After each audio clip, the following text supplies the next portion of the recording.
po yung trust ko po sa kanila and grabe din po yung trust po nila sa akin.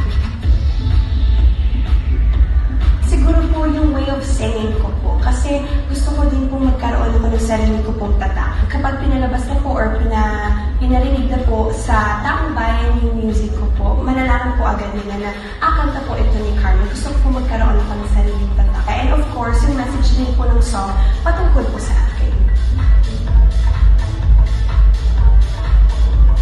Masarap po sa pakiramdam kasi ngayon alam ko po yung marami na po talagang magagaling.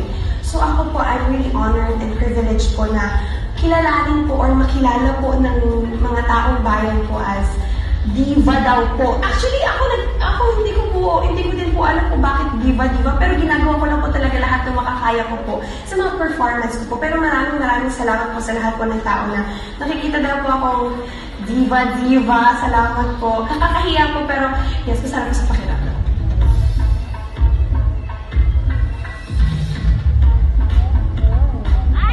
Meron po akong sariling strength na hindi po nagagawa ng iba. Meron din po yung ibang strength na hindi ko po nagagawa. So siguro sa pamamagitan po ng ganun, yun po yung talagang magpapaiba po sa akin, sa ibang artist po.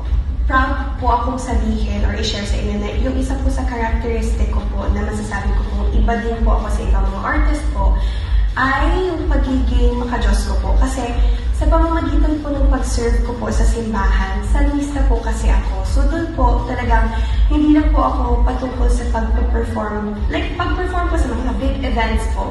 But of course po, share ko din po yung gift of talent ko po sa simbahan po. And of course sa mga tao pong nagsisimba po.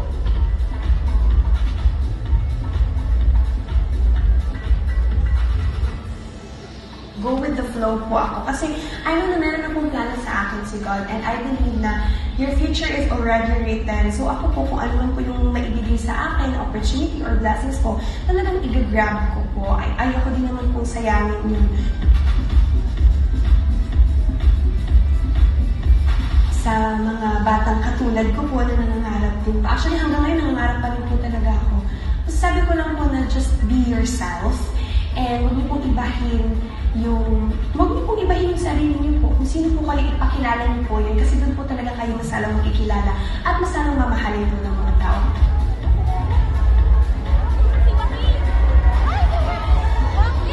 Gusto ko po maabot po yung mga narrative po nila. Miss Sarah G, Miss Regine po. But of course, hindi din naman po madali yung mga pinagdaanan po nila. So, ako kailangan ko po talaga mag-work hard po sa sarili ko po. Lalo-lalo po na, ayun po, madami din po talagang magagaling po. And gusto ko din po magkaroon ako ng sariling pangalan po na ako po mismo yung magpapakilala sa sarili ko po sa pamamagitan po ng pag-share po ng gift of talent. Kapag narinig po ng mga tao yung pangalan ko pong Carmen, gusto ko po na maalala po nila ako as, hindi na po ako lalayo, but as a diva. Period.